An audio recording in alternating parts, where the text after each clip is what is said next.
Graça e paz, amados. Boa noite. Mais uma segunda-feira que nós estamos aqui dando continuidade ao estudo do livro de 1 Pedro.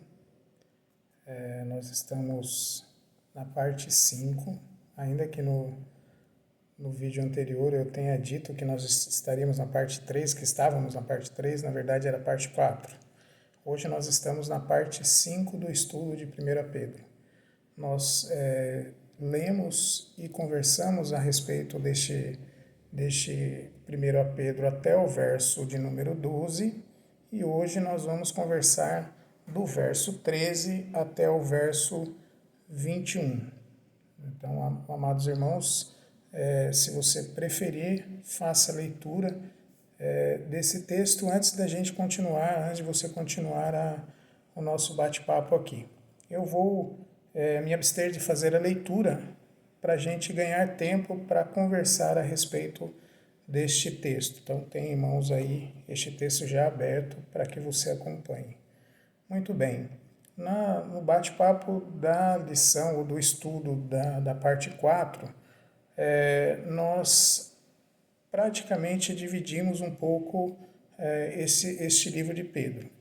Essa primeira parte, Pedro nos lembra acerca daquilo que nós temos, que é a nossa salvação, nos lembra, ou lembra o povo cristão de uma maneira geral, né, da época, e aí eu vou sempre contextualizar e vou sempre trazer para nós, porque eu entendo que se nós não trouxermos o ensino prático às nossas vidas, ainda que nós saibamos a história, ele não vai servir de nada para nós, né? Então eu vou estar sempre tentando aplicar o que nós estamos estudando à nossa vida de hoje. E ele nos lembra acerca da salvação, assim como lembrou o povo acerca do que eles tinham, o que era o objeto deles, que era a salvação, ele nos lembra também acerca da nossa salvação e da segurança que nós devemos ter acerca desta salvação.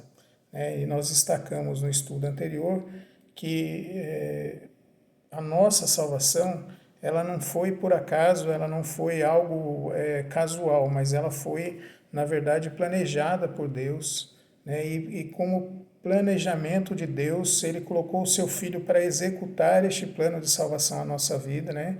Mandou Jesus Cristo vindo na cruz do Calvário e morrendo em nosso lugar para levar consigo os nossos pecados. E nos deu esta herança, né? E esta herança que é a graça, ou que é a salvação através da morte de Cristo, de Jesus na cruz do Calvário, nos dá a segurança de sermos homens escolhidos por Deus, né? Ou homens e mulheres salvos, não é? A segurança também de que quem guarda essa salvação é o próprio Deus, e que é mediante a fé que nós adquirimos essa salvação, ou encontramos essa salvação, conforme no estudo do último bate-papo nosso. Muito bem. Hoje eu queria conversar com os irmãos acerca do capítulo do verso 13 para frente. E aí nós vamos encontrar alguns puxões de orelha ou algumas coisas que são fundamentais para a minha vida enquanto cristão. Não é? No verso 13 ele começa dizendo o seguinte: por isso, cingindo o vosso entendimento, sede sóbrios, esperai inteiramente na graça que vos está sendo trazida na revelação de Jesus Cristo. Muito bem, lido esse texto, a gente, de cara, nós entendemos e já começamos a entender o que Pedro estava querendo dizer, porque ele começa o versículo 13 dizendo assim: por isso. E aí eu chamo os irmãos a relembrarem o que nós conversamos nos estudos anteriores. Então, por isso, por tudo que você tem, ou por tudo que Cristo fez na minha vida e na sua vida, Pedro faz esta conexão já entre a nossa salvação e o tema que nós vamos tratar agora, que é santidade. Portanto, salvação e santidade é conectado por Pedro já no início do verso 13, quando ele nos chama a uma santificação da nossa vida, né? Ele faz essa conexão muito clara lá. E aí ele nos mostra as implicações que é a nossa salvação, ou que deveria ter a nossa salvação. E uma delas é esta santificação. O que quer dizer isso na prática? Quer dizer que a nossa santificação, ela é necessária, ela é fundamental e ela é fruto da nossa salvação. Portanto, se você ou se eu não sou salvo, muito bem, a minha santificação não é necessária. Mas se eu sou salvo através da morte de Cristo na cruz do Calvário, e esta fé que próprio Deus e próprio Jesus Cristo gerou em mim para aceitar esta morte de Cristo na cruz do Calvário, ou aceitar, não, ou receber através desta fé, eu preciso ser um servo agora, uma pessoa santificada. E como é que eu faço isso? Como que eu sei se a minha vida está sendo santificada, se eu estou sendo santo, como o próprio texto da palavra de Deus diz lá? E aí nós vamos conversar um pouquinho sobre isso. Santificação, amados, se divide basicamente em 3 etapas. E eu queria compartilhar com os irmãos.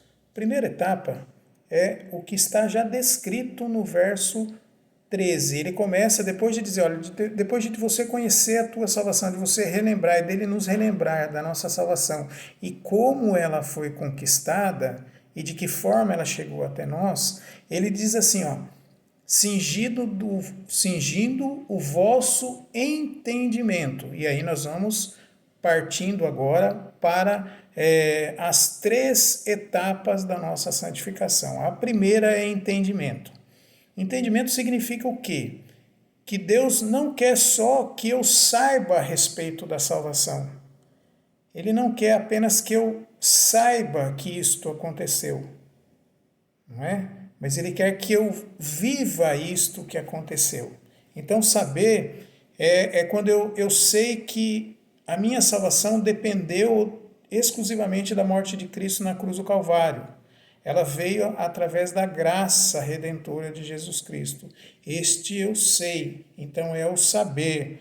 A graça, eu sei que essa minha graça ela é imerecida, né? Eu não tenho o poder de conquistar esta graça. Ela é imerecida, ela advém do amor de Deus por mim e por você, né? Ela foi nos dada, portanto eu preciso saber disso. Eu preciso saber que esta graça foi conquistada por Cristo Jesus na morte na cruz do Calvário. Mas aí vem a implicação da nossa salvação. Eu preciso viver isto. Eu preciso viver esta graça. E como que eu faço isso? O primeiro versículo, e nós paramos um bom tempo nele, ele já nos mostra que nós precisamos estar preparados. Ou seja, prepare a sua mente. E como que eu faço isso? Como que eu estou preparado? Como que eu preparo a minha mente? E ele fala a respeito do vosso entendimento. E ele dá uma dica muito importante na continuação do versículo 13. Ele diz, olha, para que você esteja preparado, ou que a sua mente esteja preparado, você precisa estar sóbrio. Olha lá o que ele diz, sede sóbrios. O que significa isso, amados? O que significa ser sóbrio? Significa não nos deixar levar. Porque os amados sabem que a embriaguez nos tira o eixo. A embriaguez nos tira daquilo que é o nosso natural, não é? E aí, muitas pessoas já viram alguém embriagadas, algumas até se embriagaram, e sabem que você perde um pouco a razão quando você está embriagado, você sai do seu eixo. E aí o que ele está dizendo é o seguinte, olha, não sede sóbrios no seu conhecimento, ou seja, não se deixe influenciar, não se deixe influenciar por nada, amadureça. E aí, amados, eu sempre digo e eu sempre falo acerca dessa questão do amadurecimento. Nós só vamos conseguir este entendimento descrito por Pedro no verso 13 se eu amadurecer enquanto cristão. Se eu ficar dependente o tempo todo que alguém traga alguma coisa para mim, amados, nem todos vão trazer aquilo que é de fato a vontade de Deus. E eu vou estar sempre suscetível à influência de outras pessoas. Eu vou estar sempre suscetível a esta embriaguez. Não é? Então percebam que nós precisamos amadurecer no conhecimento de Deus, amadurecer no entendimento da palavra de Deus, para que as pessoas não influenciem a minha atitude, o meu modo de ser ou o meu modo de viver. Perceba, irmão, a importância de nós estarmos sóbrios para que nós tenhamos um entendimento real da palavra de Deus. Porque se nós tivermos o entendimento da palavra de Deus, nós vamos descobrir, amados, que nós não podemos viver como nós vivíamos antes de termos a salvação. E é isso que Pedro diz àquele grupo de cristãos da época. E é isso que Pedro diz para nós hoje. Não nos deixemos moldar pelas nossas paixões antigas, por aquilo que nós éramos antes de sermos convertidos ao Evangelho, do jeito que nós éramos antes da nossa salvação, antes de recebermos esta graça redentora de Jesus Cristo. Percebam? E a preocupação dele era, amados, vocês precisam amadurecer, vocês precisam estar sóbrio neste conhecimento, e este conhecimento vai te levar a entender a salvação de forma plena. E conhecendo de forma plena a nossa salvação, a salvação, eu mudo as minhas atitudes, eu deixo aquelas atitudes e as paixões antigas que eu tinha e volto agora para o Cristo, para as novas atitudes, para a nova vida que eu vou ter, ou seja, a santificação. Ou seja, o meu entendimento me leva a conhecimento e o meu conhecimento me leva à mudança, amados, me leva à mudança. Só é possível, amados, viver a santificação se eu tiver pleno conhecimento do custo que foi a nossa salvação.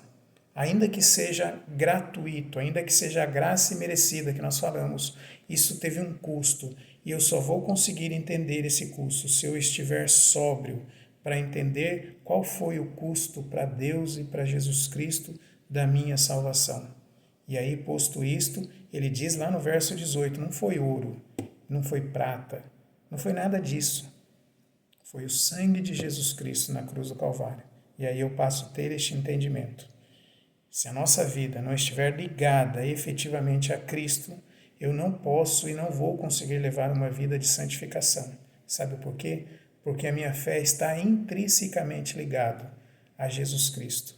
Porque é Ele o autor da nossa fé. O verso 21 do texto deixa claro isso para nós, que o responsável direto pela nossa fé é Jesus Cristo. Portanto, se eu não estou ligado a Cristo, eu não consigo entender esse processo de salvação. E não entendendo o processo de salvação, eu não acho importante a santificação. Eu espero que você tenha conhecimento suficiente da palavra de Deus, através do Espírito Santo de Jesus Cristo, para entender o preço pago por Cristo para a nossa salvação. E que o Santo Espírito de Deus toque a sua vida, a minha vida, para entendermos que nós só vamos adquirir, nós só conseguimos adquirir esta graça imerecida pela fé que é gerada por Cristo Jesus na nossa vida. Só nos apropriamos dela quando nós temos esse pleno conhecimento. Portanto, amados, vamos exercitar a nossa santificação. E ela só vem, segundo a palavra de Deus, se nós estivermos sóbrios e se nós buscarmos o entendimento. Que Deus os abençoe, que Deus dê uma semana repleta de graça a todos vocês. Amém.